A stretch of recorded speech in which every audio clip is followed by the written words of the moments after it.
Om Shri Sairam. We offer our loving salutations at Bhagawan's lotus feet and welcome you all to this special Satsang on the occasion of Guru Poornima 2024. When you think about the word Guru, to me it's an interesting case study by itself, the word Guru, just like the word love.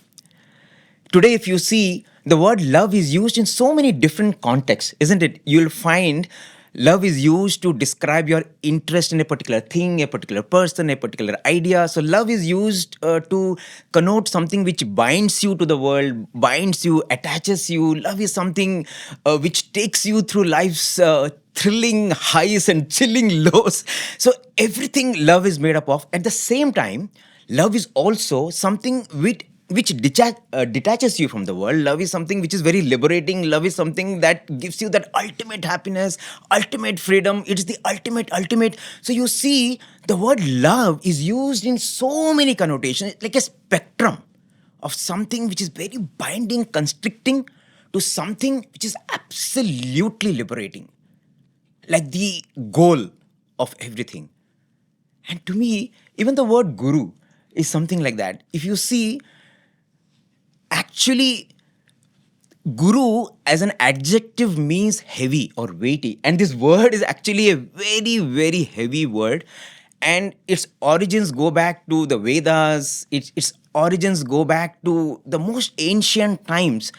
And probably it came into the English lexicon only some 300-400 years ago. And once it came in here, then it started being used in so many contexts. So today you have fitness gurus, you have financial gurus, you have self-style gurus, you have lifestyle gurus, you have self-help gurus, you have business gurus, you have, even your friend can be a guru, you can be a gym guru, you can be a maths guru, you can be anything. And you see that, this word today is being used in so many hues and connotations. But when you look at the word, the way Bhagawan explains it, that's when we understand the profundity of this word Guru. In so many Guru Poornima discourses, Bhagawan has clearly said the word Guru, Gu in the word Guru stands for Gunatita. It takes really some time to absorb what is Gunatita. And Ru stands for Rupa Varjita, means beyond forms, Guna Atita, beyond all attributes. So you're referring to an idea, to a principle, a concept which is beyond all attributes, beyond all forms, which is like transcendenting everything. It's a transcendental principle. And that's the reason why Swami says when you chant Guru Brahma, Guru Vishnu, Guru Deva Maheshwara, do not think that the Guru whom you are going to is Brahma or he is Vishnu or he is Maheshwara. The actual meaning of this mantra, Guru Brahma, Guru Vishnu, Guru Maheshwara, is Brahma is your Guru, Vishnu is your Guru, Maheshwara is your Guru. This Trinity principle is your Guru, and this Trinity principle represents the three gunas, Sattva, Raja, Tama. And Swami says this Trinity, these three gunas are there in every heart. So that's why this Trinity principle is there in every heart. So you actually are your own Guru. And that is how Bhagavan explains the word, profundity of this word Guru, at the same time gives us directions about how to find this Guru, where to look for this Guru, isn't it? Absolutely. I think what you said was very true. How we dilute a usage of one of the most important words in Indian Sanatan Dharma, if you really look at it. And as you beautifully said, every Guru Poornima for us was a reminder of what this Guru principle stands for. Swami says Guru Gunatita and Rupa Varjita. Explaining this, Swami would often say, one of the fundamental qualities of a Guru is selflessness. Yes. On the other hand, if you really look at the Gurus that we are talking about today, the list of Gurus that you mentioned, or even those Gurus who claim to be spiritual Gurus, yes, Swami says they represent that original adjective that Guru stands for. They become a weight on their disciples. Swami said they whisper something in your ear and they extend their hand. Right. So that is not the role of a Guru. A Guru is supposed to be one who is selfless. And one of the qualities, Swami says, a Guru does not intend to keep you as a disciple forever. Yes. A Guru is one who has the selflessness and preparedness to raise you to his level. Correct. right? And another beautiful shloka that Swami would often recite in his discourses, one of the Guru Poornimas, I think 92 or 93, Swami chants that shloka, Brahmanandam Paramasukadam Kevalam Jnanamurtim. Swami says the Guru represents Brahmananda. Yes. Right? He represents that supreme happiness. And another shloka which Swami would tell us as students, he says, Ihamuna Sukimpa Hemataraka Vidya, Paramuna Supinga Brahma Vidya. So that ultimate Brahmananda comes only from Brahma Vidya, and only that Guru who is leading you to that can be called a Guru. That's why Swami uses another play of the same word. He says Guru is one who shows you the Guri. Yes. Right? Guri means the goal or the target. So as we go through life, there are many targets that we have, many goals that we have in the short term. Right? As a student, you have a certain goal. As a householder, you have a certain goal. As a person working in the corporate, you have a certain goal. But always the ultimate goal is to reach that Brahmananda. So a true Guru is only that Guru who shows you that ultimate goal. So when we look at that, I think we should really ask ourselves, when we attribute that role to another person, does that person, he or she, do they represent all of these qualities that Swami speaks about? There's this, just to add to what Prem was saying, there's this beautiful explanation of Gunatita Rupavarjita in this book, Sri Sathya Sai Anandadai. So Swami, she notes that in the year 1961, that is on 27th of July, was the first time Guru Poornima was celebrated. And Swami gave a public discourse. And Swami came and he asked, after the discourse, he asked Kannamma, how was the discourse today? And she said, Swami, it was very nice, so many points, and because of that, so many people are getting benefited. He says it is only because of love, only because of prema, that you all have come here, that prema has inspired this discourse. And that was one thing. And then few years later, that is 1963, we all know of this paralytic stroke and the big Guru Poornima incident when Swami cured himself and declared to the world that he is Shiva Shakti. During that period, Kannamma notes that after that she spoke to Swami and she said, Swami, why did you have to go through all this? And Swami said, it will all be fine and all that. Then in that context, she was saying, Swami, there are many people who are criticizing you. There are many people who are criticizing you. There are many people who are making fun of you. And we don't know what to do. We don't know how to respond to them. And what should we do? And Swami says, I am Gunatita. I am Gunatita. These praises, these kind of ups and downs, and all these, they cater to people who are having sattva, rajas, tamas. But I am Gunatita. It doesn't affect me at all. And then she said, but Swami, will they be punished for what they do? Swami says, God doesn't do anything. He doesn't reward, nor does he punish. It is your own actions that reward. You gain the punya, and your own actions that you gain the sin also. In fact, when you mention about Guru is the one who can grant us Brahmananda, as Bhagawan has said, it really reminded of this very beautiful incident which Howard Moffett sir records in Man of Miracles. In November 1961, there was this scientist D.K. Banerjee who came to Bhagawan. So he came from a background where he believed in Vedanta, but for him, everything had to have a scientific approach. So since Vedanta was suiting his ideals and his philosophy of looking everything very objectively, so he was comfortable with Vedanta, but he was not comfortable with rituals, he was not comfortable with worship. And somehow, Howard Moffett sir and they meet, and he was actually teaching organic chemistry in the Indian Institute of Science in Bangalore. And his wife also was a professor teaching physics. So given all this background, Howard Moffett sir and they had a very beautiful conversation, and then they came to Puttaparthi. So in the interview room, Bhagawan calls them, and when he's seeing Swami, he sees that Swami is turning into blue, into that beautiful blue in a moment, and it's coming back to his usual form. And he's unable to believe what he's seeing, and it's happening once again. So it happens 3 times. 3 times he gets this glimpse of Bhagavan as blue. And for him, Krishna was not an object of worship. Krishna was not a divine incarnation, because he always felt Krishna, he's doing all these pranks with Gopikas and Gopalas. How can he be a divine incarnation? So he had all these cobwebs in his mind about how can Krishna really fit into, that definition of a divine being, God and all that. And here he is seeing Swami turn into Krishna. And he comes back to Bangalore. The next morning, near the Indian Institute of Science, there is a big lawn. And so there he goes every day for his morning walk and exercise. 5 a.m. in the morning, the next day after he has returned from Puttaparthi, he's in the park.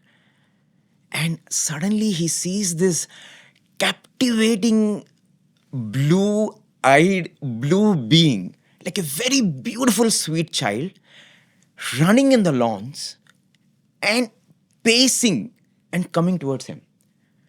And he's absolutely stunned with the beauty of this child. And as this beautiful boy comes nearer and nearer, and he's absolutely transfixed to the spot, and he sees that this blue merges into him. And he says, from that moment onwards, suddenly his being, his mental makeup, everything changed. He said, I just started feeling like a king. I had absolute control over my senses and my feelings. Total control on my mind, total control on my senses, total control on my impulses. And what a feeling it was. He was saying, what a liberating feeling it was. And he was in that state. He couldn't come back to he did not want to come back to the normal state. And he was unable to lead a normal life. So he came back to Puttaparthi and sitting in darshan. And Bhagawan comes to him gliding. And then Swami puts his hand on his shoulder. And then Swami goes on caressing him, goes on patting him. Swami does it for 4 or 5 times. And Swami says, it'll be normal now. You'll become normal now. Only a guru can give us that kind of a Brahmanandam. And I think Swami says, you should have a guru who can give you that experience for which you don't need anything external. So now, once he had that experience, now he always longed for that kind of a state. And he had that inner connect with Bhagavan from then on.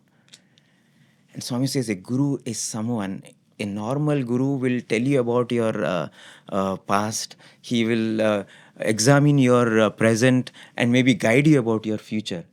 But a Sadguru, when he comes down as God, when you connect to that Sadguru within, he can remove your past. He can obliterate your past. He can bolster your present. He can recreate your future.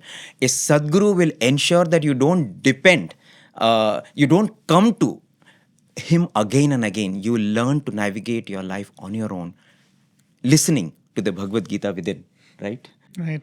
Whenever you talk about Guru and the role a Guru plays, a story which I've heard in my childhood, perhaps from my father, it was very iconic and typically describes this.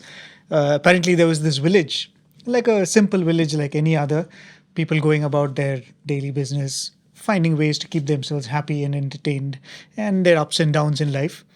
But towards the perimeter of this village, there is this huge wall, which nobody knows why it is there and what is there on the other side of the wall. It's been there for generations and it's part of the legend of the village. Everybody talks about it, but nobody knows what's on the other side. They say eventually one man becomes very adventurous and he says, I'm going to scale this wall and I'm going to find out what is there. So with a lot of difficulty, he scales this huge wall and the whole village gathers there to see this man seeing the other side of the wall, right? So finally he scales the wall, goes right on top. And as he sees on the other side, he exclaims in joy, and jumps over. Yes. And the whole village is left in mystery now. They said, what is there on the other side? We were hoping that this man will tell us what's there on the other side. So a few more months pass and one more youngster comes and says, I will scale the wall. So again the village gathers. This man again scales with great difficulty. Once again, he looks on the other side of the wall and says, ah, and jumps over. So this mystery for years and years doesn't get solved because everybody who scales the wall jumps over. Then finally one youngster comes and he says, I will scale the wall. He scales the wall and he also looks on the other side and says, ah. But this one man doesn't jump over. He comes down. He says, I will describe to you what's on the other side. So that you will be interested enough to scale the wall yourself. So they say that man who sees what's on the other side but does not go away but comes back to tell about it is the Guru. Right? But then if we look at our beautiful predicament, imagine somebody coming from the other side of the wall to give us the news about what is there and what we are capable of enjoying. I think that is the role an avatar plays when he comes as a Guru. And because if you really look at it, all of Vedanta, what it says is, you are the absolute being yourself. So the idea of you being guided by another doesn't seem to make as much sense, right? But the role a guru plays is very different. It is almost like the purest aspect of yourself. When you say Gunatita, Rupa Varjita, it is almost like the purest aspect of yourself manifesting in another form to guide you. Because we all are being guided by the mind, and some point you need somebody who is beyond the mind to tell you that you're getting stuck here. In fact, there's this one passage in the Jnanavayani. When I first read that, it gave a sense of why it is important to have a guru who is absolute, who is beyond the human nature. In that Jnanavayani, in one point, Swami says, to realize this Atma, this embodiment of spiritual wisdom, 4 obstacles have to be overcome.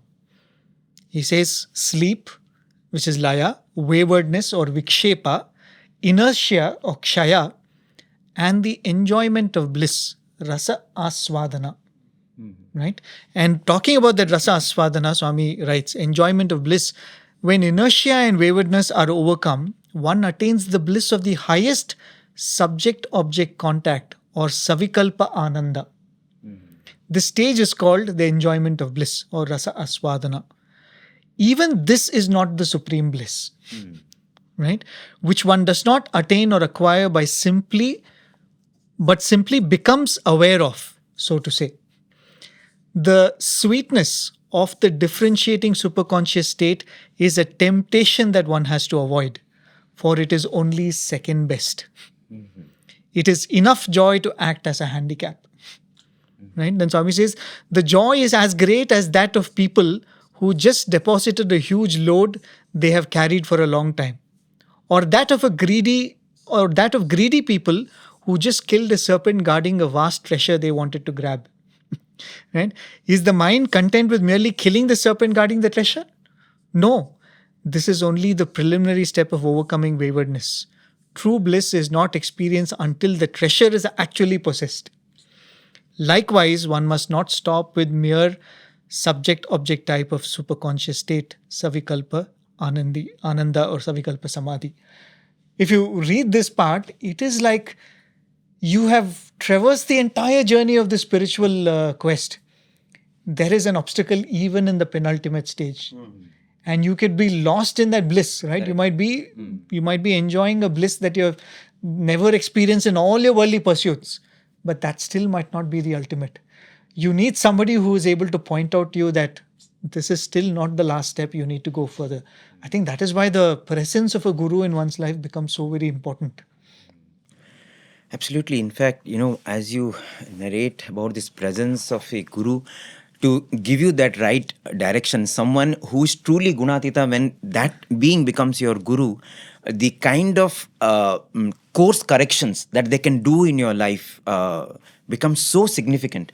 I mean, there's so many instances that come to mind. So there was this sannyasi who had come to Puttaparthi many years ago, and someone who was into sadhana, and so he came to Puttaparthi and he went to Bhagawan and he told Swami, please give me a sadhana to do. I want to do more sadhana, Swami. I've been pursuing this spiritual path. Tell me more sadhana. Swami was very infuriated actually. Swami looked at him and Swami said, enough of your sadhana. Don't want any of us. Your sadhana is of no use. I said, Swami, what is this? I've been doing sadhana for so many years. Swami said, there is absolutely no use of your sadhana. Go back, give up this sannyasa, give up being a monk, go and serve your mother. I say, Swami, I gave up everything. I've given up family, I've given up my mother, everything. I've become a sannyasa. How can I, reverse back my life? And Swami says, what is the use of being a sannyasi? Your father passed away. There is no one to look after your mother. Your mother is crying there, and you very conveniently don an ochre robe and say, I'm doing sadhana. Swami says, whatever sadhana you have done, with every teardrop of your mother, that sadhana just got washed away. Go back, give up all this drama, and go and serve your mother. Sometimes, we get deluded in our quote unquote spiritual pursuits, our sadhana, and you need someone, a voice like this, to really show us the mirror and tell us what we need to do. It's very interesting because on one side, we are talking about guidance on a day-to-day basis. The Guru gives us guidance on what we should do, how we should approach, how we should lead our lives. And then he leads us to the ultimate reality and gives us ultimate wisdom.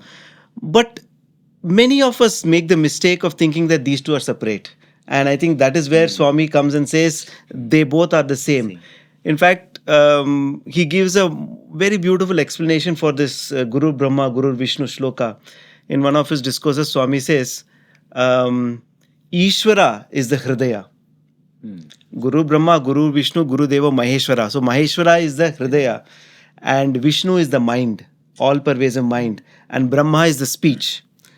So what are these three gurus going to teach us? What is our heart? What is our mind? What is our speech going to teach us? They are going to teach us to look within. So he says that every word that you utter, every thought that passes your mind, they can teach you to look within. And I think that is a guru who is always with us. That guru is always with us all the time.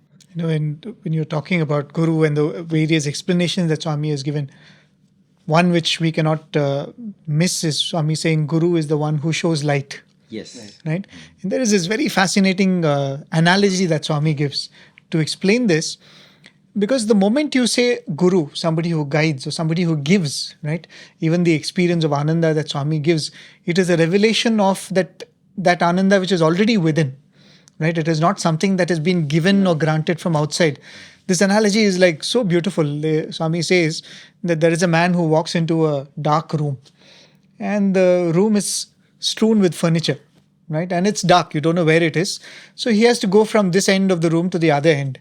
And he finds himself banging into every furniture and, injuring his toe and knee every step that he takes.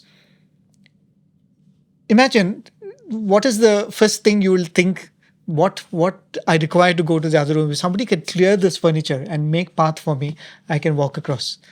But at that point, Swami says that somebody comes and does not do anything, but just turns on the light.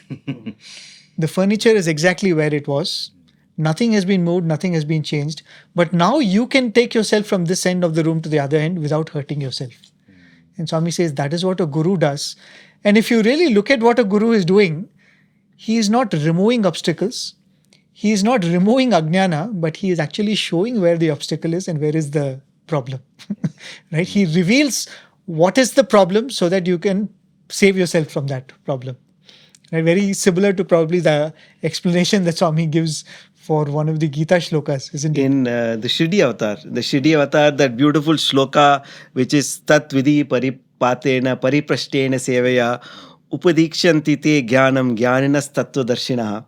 So I think this was Nana Sahib Chandorkar who had come, and he was doing Padaseva for Shirdi Baba, and he was just muttering these Sanskrit shlokas within. And so I said, why don't you tell them loudly? And so when he chants this shloka, the first question Swami says, Prashnena, what is the meaning of Prashnena? He says, question.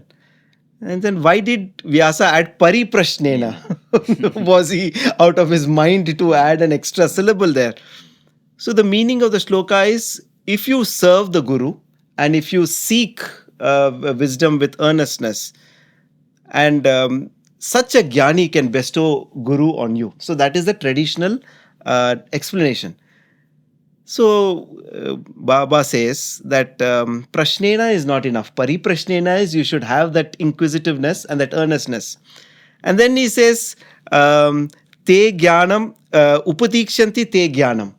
So that te jnanam, can it be replaced by te jnanam?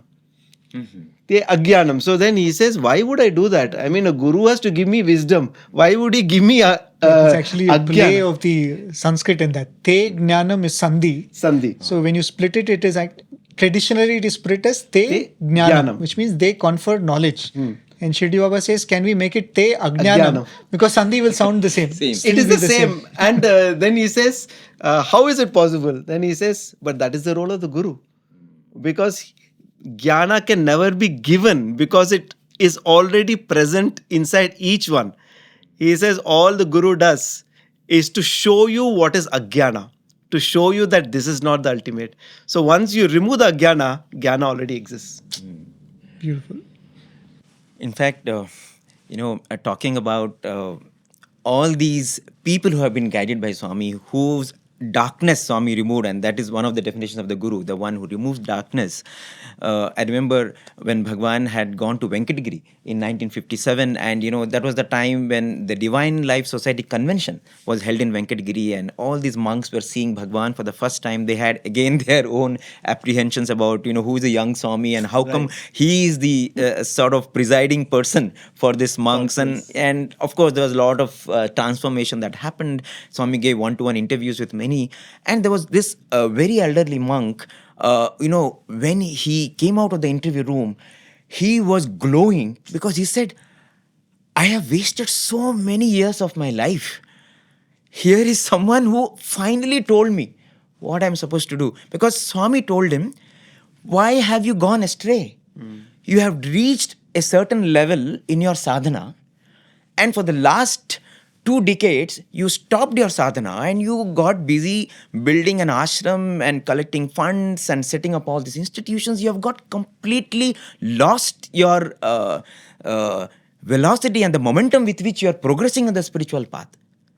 And he said, no, Swami, but I thought this is also for the welfare of the world. Is this not fine? Swami said, no. What makes you feel that this is higher than that? You are getting caught up in all mundane things.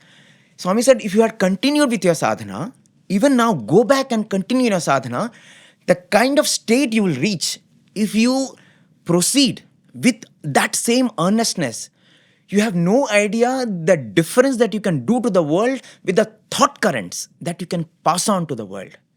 That is more powerful. Sitting in one rock in Himalayas, you can change the mindscape of people on earth. That is much more powerful. And he was like, oh my God, decades have gone and I've lost. And I think there is another very, very sweet, powerful episode of Swami Amritananda. We all know about his story, but there are beautiful details that Professor Kasturi narrates. So in 1956, Swami Amritananda meets Professor Kasturi in Bengaluru. And he's actually going to Sringeri. And so one little girl gives a picture of Bhagawan to Swami Amritananda. Somehow he gets very fascinated with that picture. And he's keen to know who is this person. And by some strange coincidence, he meets Professor Kasturi. And Professor Kasturi says, yeah, you can see him. He's very much there. You can come with me to Puttaparthi. So they come to Puttaparthi. And so his plan is he'll stay 3 days in Puttaparthi and then go to Sringeri for Dasara celebrations, for Navaratri, because it is in Sringeri that he was initiated by his Guru Narsimha Bharati, H.H. Narsimha Bharati. And so he would always spend a lot of time in Sringeri. So he comes to Puttaparthi. And the moment he steps into Puttaparthi, he says that he felt like he was in Kailasha. So for him, that Chitravati was like Ganga. And that darshans, he was so captivated with the darshans that he said, no, I think I should stay longer. So they gave up the idea of going to Sringeri. He continued to stay for Navaratri. And Swami then started calling him for personal interviews. And so he was someone who had spent years of study in Advaita. He stayed actually for 75 days at that time in Professor Kasturi's home in little hamlet in Puttaparthi. Because Professor Kasturi also writes how he enjoyed those discussions with him, because he was someone, after Sringeri, he had gone to Rishikesh, he had gone to Himalayas, he had met so many personages, he had detailed conversations with Gandhiji, with Vinoba Bhave. So he is someone who was extremely brilliant when it came to scriptures, because Professor Kasturi said he could just quote from any scripture, any Vedas.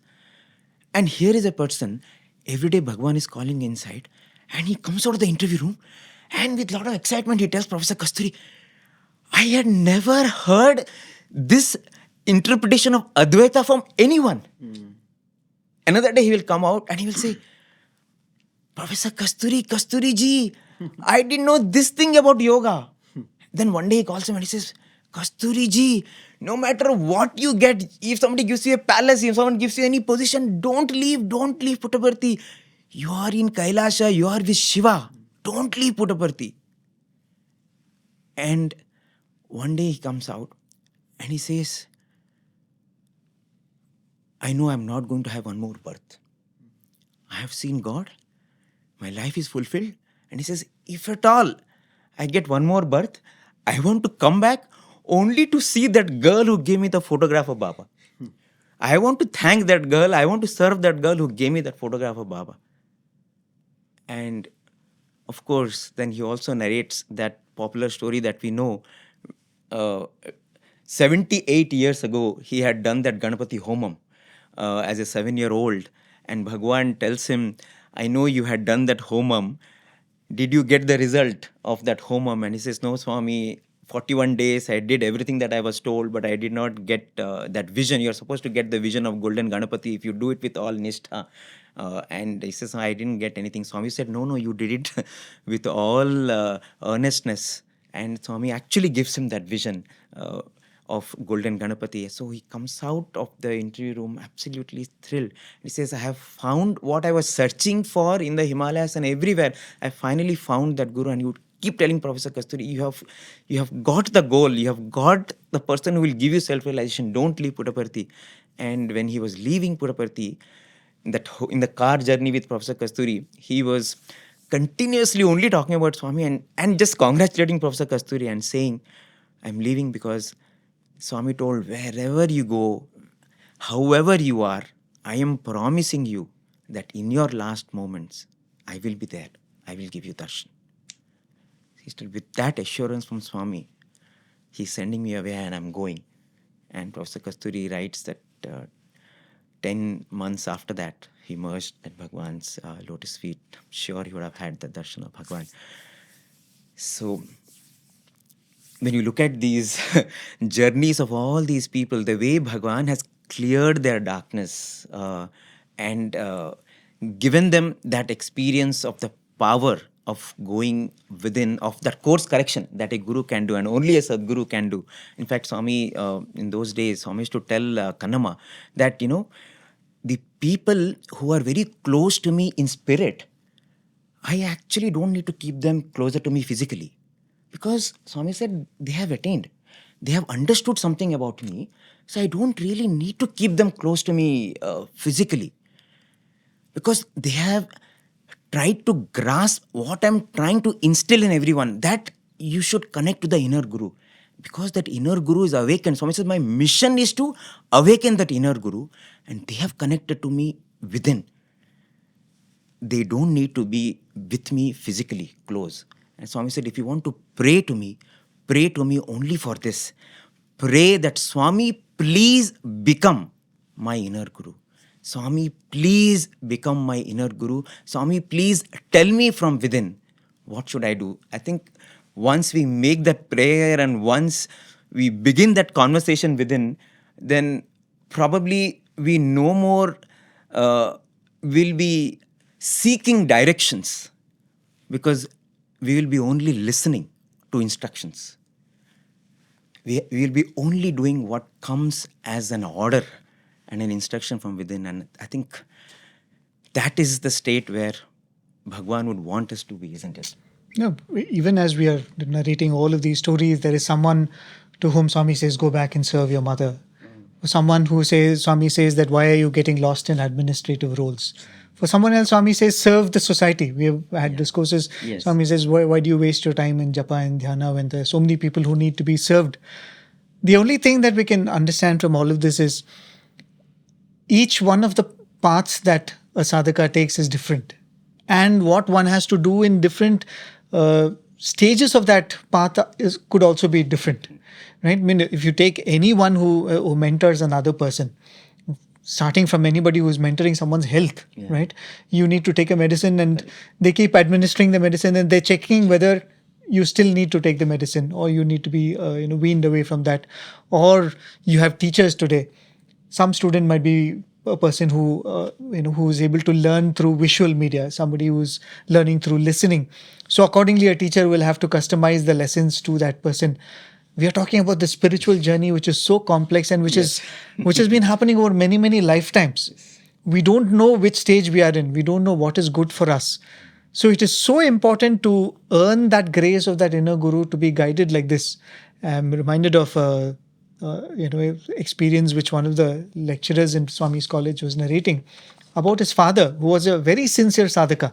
He says, all my life I've seen my father as somebody who wakes up at 3:30 in the morning, who never misses his morning meditation, then Suprabhatam, and then all the other things like Swami's devotees participating in bhajans, doing all his thing with such devotion. So time came when he retired from his government service. So his two sons were in Swami's fold by then. So he settled all his affairs, financial affairs, and gave away the money which he had to give. So he comes to Swami and Swami calls him for an interview and he submits to Swami. He said, Swami, I think I've concluded all my duties to Swami's satisfaction. If I have Swami's permission, I would like to go away to the Himalayas and take up sadhana. So Swami asked him, why do you want to go away to the Himalayas? So he says, Swami, I want to devote all my time to sadhana. Then Swami asked him a very interesting question. Swami says, okay, you go away to the Himalayas. Who will come and give you sakshatkar eventually? He says, who is going to grant you sakshatkar? He says, Swami, you will have to give me the sakshatkar. Finally, it is you who has to come and give. Then Swami says, why do you want to go all the way to Himalayas? Come to Puttaparthi. So he says, Swami, what do you want me to do? He says, give up everything, wind up everything in your hometown. Come and settle in Puttaparthi. I will give you some work to do. Keep doing that. Keep doing your sadhana. And Swami says, when the time comes, I will give you sakshatkar. Right? To get that word from Swami is like the greatest boon. Where Swami says, I am assuring you, I will come and give you sakshatkar when the time is ripe.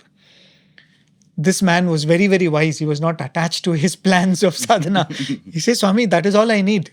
Right? If you say that come and be in Puttaparthi, I'll come and be in Puttaparthi. And that's how he came and worked in the ashram for many, many years, continuing his sadhana, this early morning rigorous austerities that he was doing. He says one day Swami calls him for an interview after many years of him staying in Parthi. And Swami asks him another very weird question. Swami asks him, how long do you intend to continue in kindergarten? Oh. Right? How long do you intend to continue in this kindergarten? He says, Swami, please forgive me. I didn't understand what Swami is hinting at. What have I done wrong? Why is Swami saying this? He said, no, how long are you going to be stuck in this japa, dhyana and all of these things? In this kindergarten, how long do you want to continue? He says, Swami, tell me what I should do. Right? Please guide me what I should do. He says, aim ledu. Nothing, you don't have to do anything. Wake up at 6 in the morning. He used to stay in East Prasanthi. Swami says, get up at 6, have a bath, sit outside on the corridor, have a cup of coffee, and whoever passes by on that East Prasanthi road, Swami said, keep telling yourself, the same Swami who is in that person is in me too. The same Swami who is in that person is in me too. Swami says, that is enough. Right?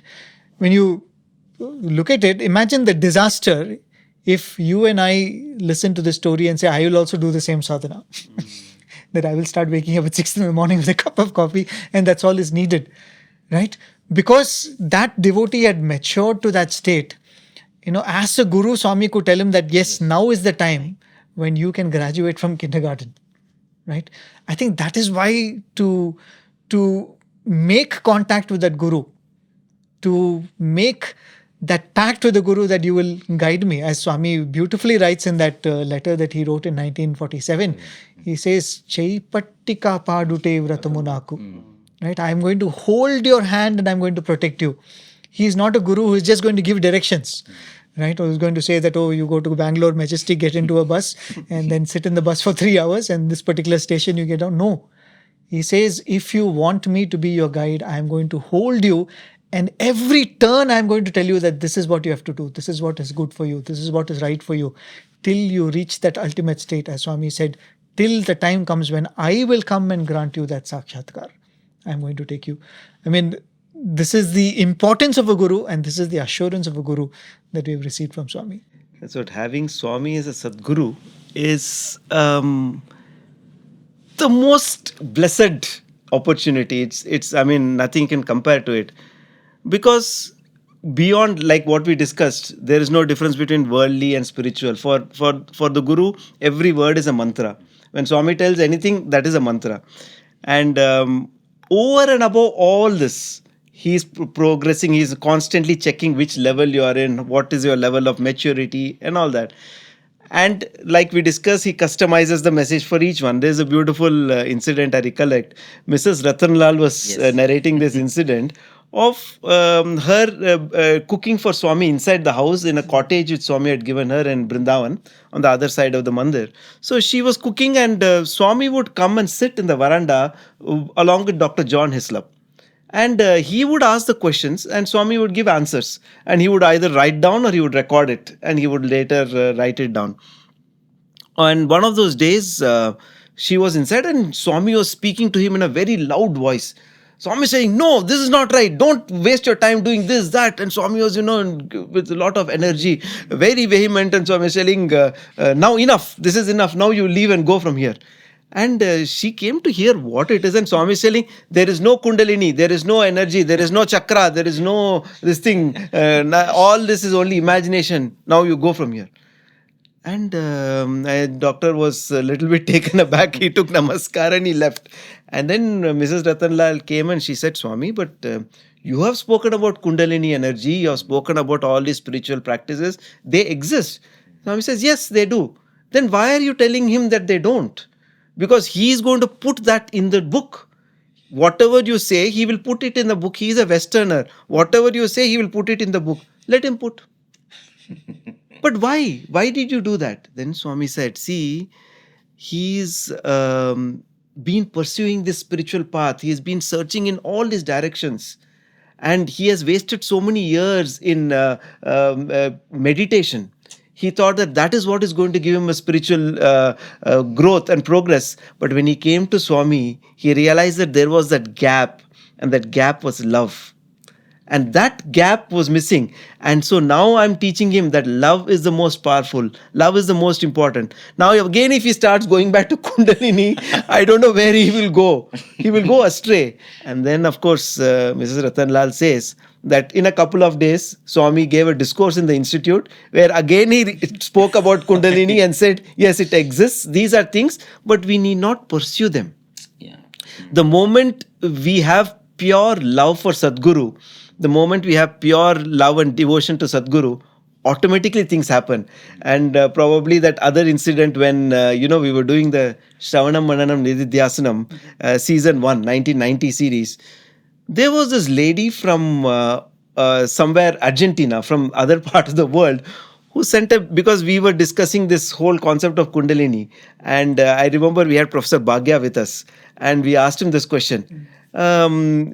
Does this really exist and what is it and all that? He says, see, these are very subtle things. Swami has told us, you follow what I have told, these things will happen automatically. That awareness will automatically grow. And then this lady writes a letter saying, the guest did not give enough details. If you want, there is a book called Chid Vilas Shakti, the play of consciousness in English, written by Swami Muktananda. And there he describes the various esoteric experiences that he has when he is, spiritually progressing in different levels. Why don't you read that? And so I was reading that and the one question which I had in my mind is, do we have to pursue these things? Do we have to pursue breath control? Do we have to pursue yama and then pranayama and raising the kundalini, etc.? If it is so important, why did not Swami give it that importance in his? Because Swami is speaking to a wide spectrum of people, and Swami is taking each one from a different level. But in that book, I got an answer. And Swami Muktananda says, he absolutely loved his Guru, Swami Nityananda. He says, Swami, he says, I was so much in love with my Guru, and I had no idea what I was doing. My Guru would say, just go and sit. And he would go and sit. And he would have some experience, something. And later when he narrated to people, they said, oh, this is a typical sign of you reaching this level of maturity on the spiritual path. And then he would say, I had this kind of experience. He says, Guru never taught me anything. He just looked at me and I loved him. So ultimately it is that love for the Guru which is more than enough. What is needed at what time, the Guru will, give you that wisdom, give you that experience. That is, yeah. no, I just wanted Sai Prakash to narrate that beautiful episode from your father's life, Okay. where Swami customized Yeah. his path for him. That's very interesting because, see, we are oftentimes we think that this is the way to be and this is the way to lead. Even when Swami was here in the physical form, my father as a youngster before his marriage, he was a good sportsman and a well-built personality, and he was in the interview room. He had just come and Swami had called him and given an interview, and Swami was actually speaking to a group of business men and the family, and they were saying Swami daughter's marriage or son's marriage, something very worldly, and Swami was saying, why are you wasting time in all this? Come here, settle down in Prasanthi. I have come. I will give you the ultimate experience. Why do you waste time in this? And so as a youngster, he said, this is the message. This is the message. And he was standing towards the end of the interview room and he folding his hands and he says, I want to take a pledge right now that Swami, I am here in the interview room. I will not leave this room. I will dedicate my life to staying here and serving you. Wow. Because ultimate, that is what it is. And you are telling, come here. And so he closes his eyes and he's just about to utter. I take, a hand comes and blocks. Oh. And then Swami looks at him and says, no, this is not for you. Before he could utter it within himself, Swami says, no, this is not for you. And the next question in his mind is, why? Why not for me? I'm a youngster. I'm ready to give up my life. I want to stay and serve you. Why not? Because. So his answer is in continuation of his question. He says, because unless you go out, you will not see what I have arranged and kept for you. Oh. Swami ni kemem ches pettaro, whatever Swami has done for you for your entire life, how will you know unless you go out? So his path was to go out, and then Swami assured him, you will eventually come back. And that's what he did. So, but his life of 30 years or 25 years, which he had to go around, was his growth. In fact, very recently, when we were talking to a very distinguished industrialist, he was also saying how once when Swami asked, what do you want? And he said, Swami, I want nishkama. I don't want any desire. Give me that blessing. And Swami said, no, I cannot give you that. You need to have some karma. I said, because there is, why Swami, why can't you give me that? No, because there is a lot of good that has to happen to the world through you. So that's why little has to be there. But the point, that we were making about love, in fact, because once that love for the Guru is there, automatically learning happens, because I think there is nothing greater than prema. And, we have that famous story of Adi Shankaracharya's disciple Padmapada, where Padmapada was absolutely a dunce in the minds of all his co-students, his friends. But we know how, only by serving the Guru, when he walked on water, carrying Guru's clothes, as he stepped on the waters, every step where he put, a lotus grew. And that's how he got the name Padmapada. And talking about love, I was very it's very interesting. I read this from Swami's childhood. When Swami taught us about love, how he himself practiced that. In those days when Swami used to go very often to the Bukkapatnam school, so that was the time when we did not have a car road to Bukkapatnam. So even though Bukkapatnam is just 4 miles away, 2 miles away rather, so you have to cross to the river and you have to, it's a very difficult journey. So it was on Swami's birthday that Swami had gone to Bukkapatnam school. So Swami spent some time there, and then Swami told all the students, these 350 students, and for those who do not know, Swami is an alumnus of the Bukkapatnam school. So the school always took great pride in Bhagawan, and Swami also used to go very often. Professor Kasturi's famous talk also happened in Bukkapatnam school.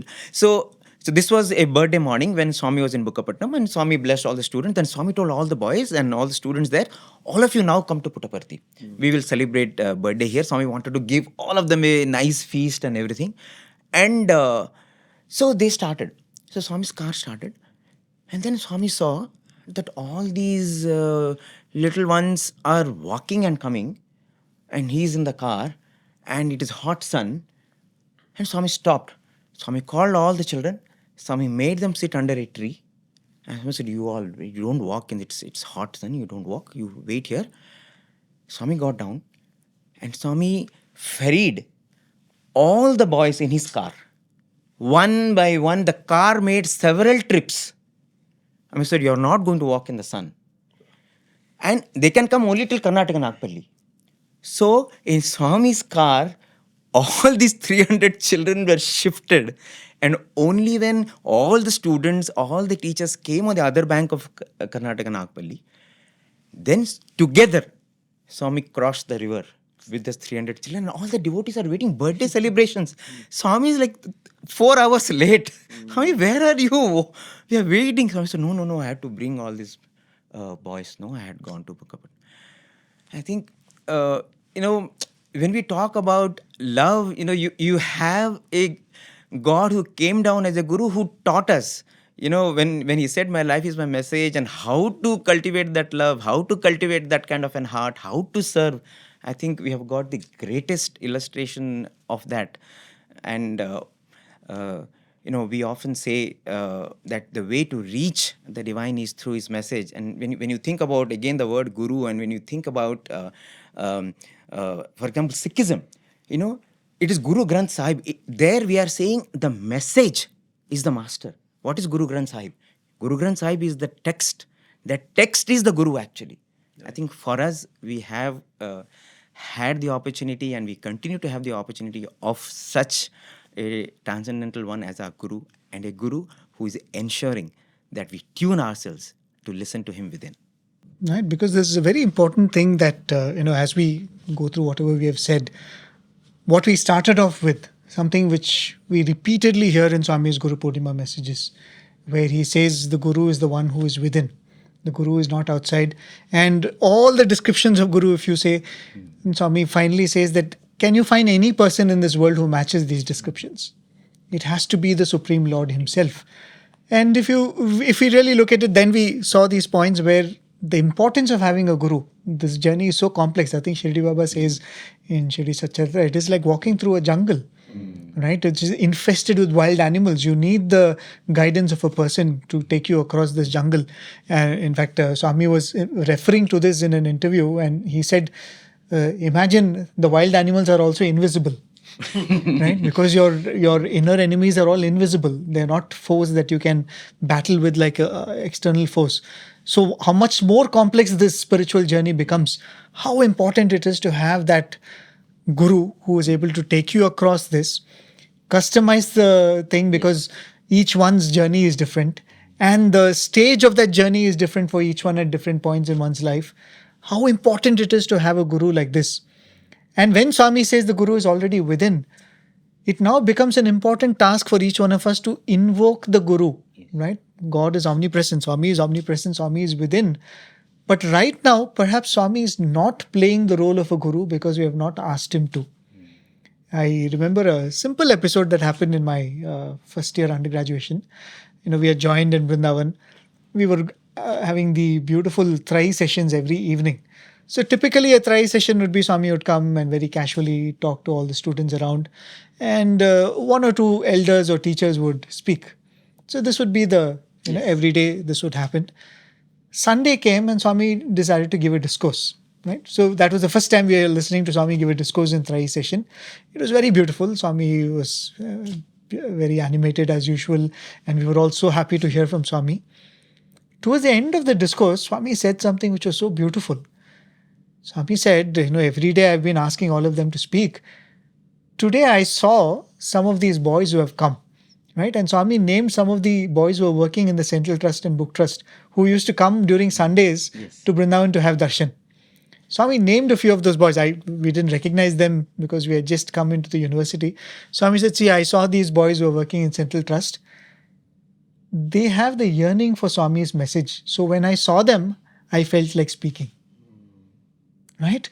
Wow. What a profound message Swami was giving. We were spending every one of those days of this week with Swami, but we were not those sadhakas who drew that Swami's message from him. Right? When we become that sadhaka, I think Swami is ready to give that message.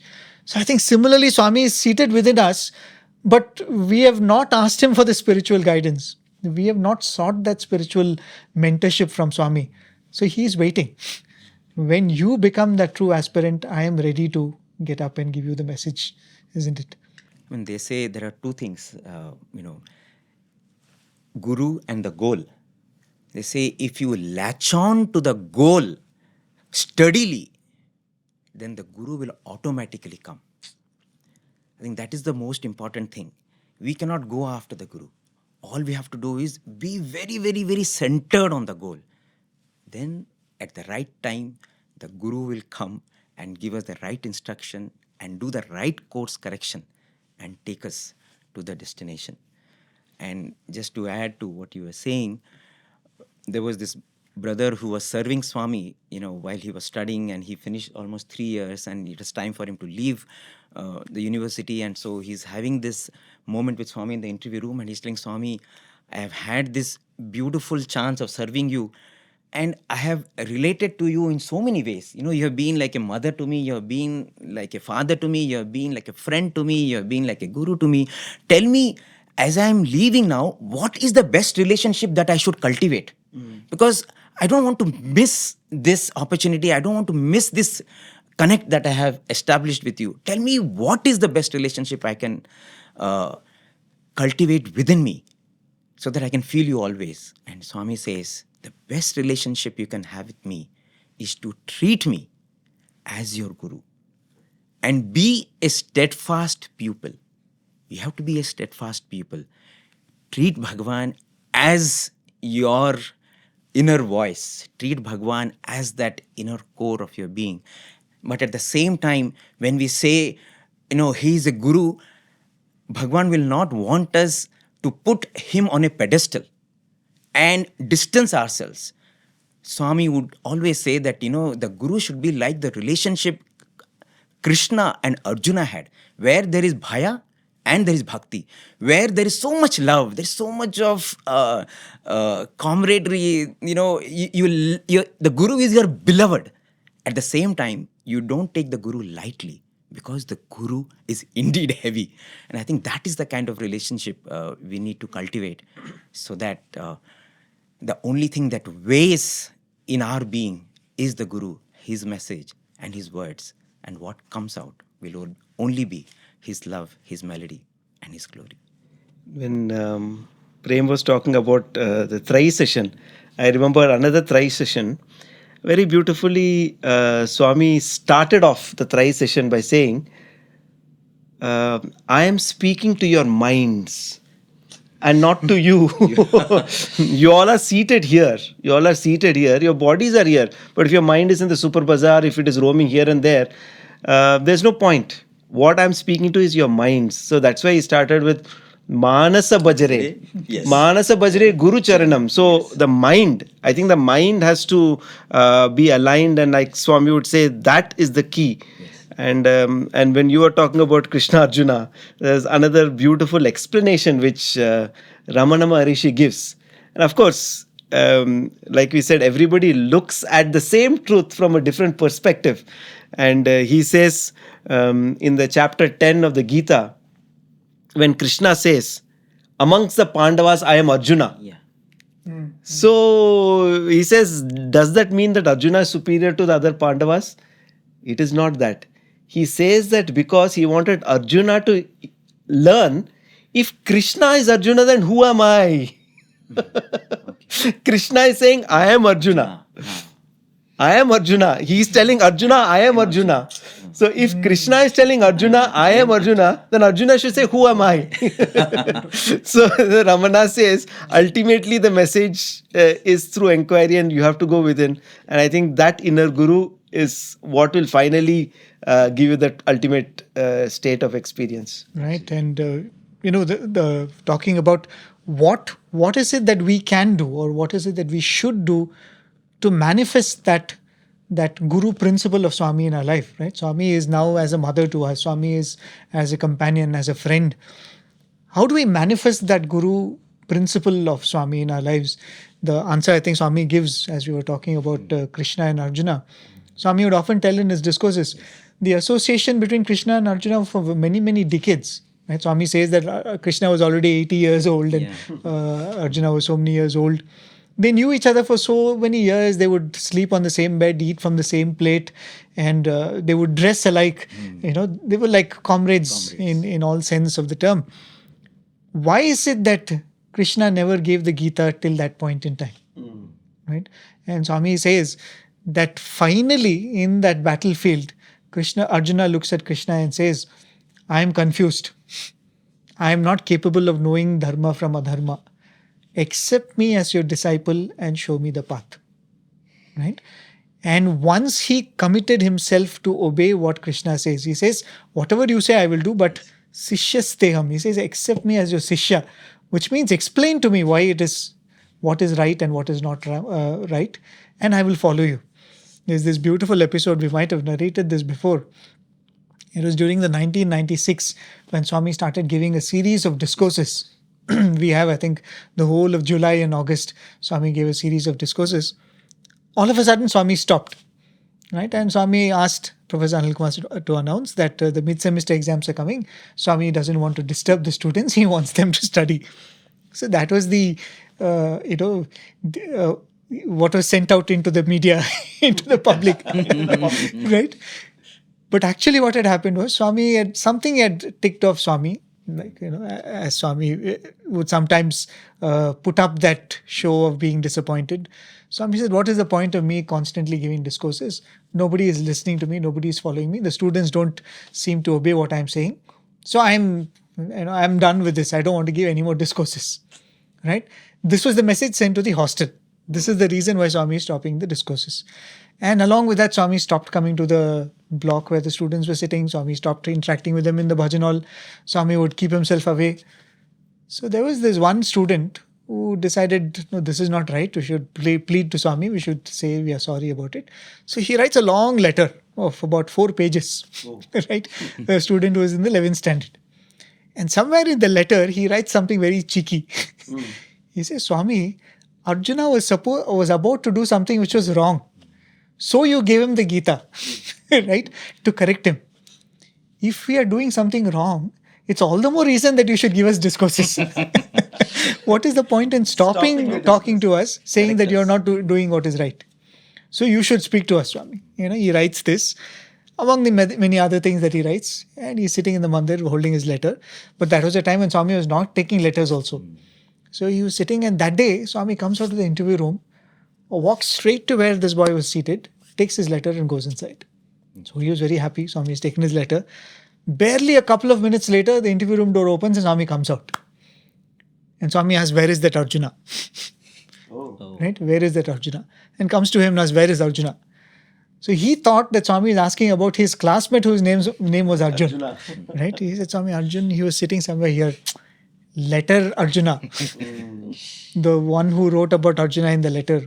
Where is that Arjuna? See, he gets up and says, Swami, I only wrote in the letter. Swami looks at him very intently and Swami says, repeat after me. Okay, and Swami says, Karishye. So he says, Karishye. Vachanam. vachanam tava. And Swami makes him repeat it 3 times. And then Swami pats him very, very firmly on his back and Swami says, take fal namaskar. Okay, and then walks away. Nothing more. Doesn't say anything more. Then I think after the next day, Swami is talking to the students normally and all that. This boy doesn't understand what is transpired between Swami and him. This was in his 11th standard. He goes on to finish his 12th schooling and then he moved to Brindavan for BSc, comes back to Parthi for MBA. I think the final year of MBA, Swami had called him for an interview and he was all alone with Swami. And he says, Swami, I want to ask one question. Swami says, ask. So he relates this whole episode that happened when he was in 11th standard. And he said, Swami, you asked me to repeat after you, Karishe Vachanam Tava. I didn't understand the significance of what Swami made me do. Can Swami please explain? Then Swami asked him, what did you write in that letter? So he says, Swami, if we are doing wrong, Swami should correct us. Right? Then Swami tells him, do you think simply Arjuna was given the Gita by Krishna? Arjuna promised to Krishna, Karishye Vachanam Tava, I will do as you tell me to. Only after he made that promise, he was found suitable to receive the Gita. Swami says, that is why I made you promise, Karishye Vachanam Tava. Right? So I think that is perhaps the most profound and direct explanation Swami is giving. If we want Swami to manifest as that Guru who will take us through every turn of life, are we making that commitment? Karishye Vachanam Tava. Swami, we will obey. There's another very beautiful episode which one of our faculty from the Anantapur campus narrates when she was in a family interview with Swami. Swami asks her, what do you want? Or, she had the opportunity to make a prayer to Swami. And she says, Swami, give me devotion. Right? I think that was a time when she had completed her studies and she was praying to Swami to give her a opportunity to serve in Swami's institutions. So she says, Swami, give me devotion. Swami says, not the right prayer. Right? She thinks, what is greater than devotion to ask? Swami says, you already have devotion. That is why you are here. Right? That is why you are wanting to serve me. So she says, Swami, what should I ask for? Swami tells, ask for obedience. She says, Swami tells her, ask, Swami, let me always obey you. Make that prayer. That is the right prayer. Obedience is the right thing to ask for. So I think that is really the commitment that each one of us have to make. That Swami, of all the people who are here to guide us, I know you're the one who is going to give us the right guidance. Please guide me and I am here to follow you. Beautiful. And I think that is the message that Bhagawan has given us for every Guru Poornima. In fact, when a devotee asks Swami, how to ensure that I have this continuous stream of grace, Sampurna Krupa, how can I have? And Swami said, you can get Sampurna Krupa not when you hold on to me. You will get Sampurna Krupa, complete grace, when you hold on to my teachings. And I think that is what the Guru wants. The teachings, the message should become so much a part of us that in our mind there is no distinction between the message and the master and our life. And I think then you reach the stage where the disciple, the guru, the goal and the path, everything merge into one. And I think that is the unity that we should aspire for, and it's very much possible when we have Bhagawan to guide us. SAI, see always inside. This Guru Poornima, let's begin this journey earnestly. Thank you so much. Sai Ram.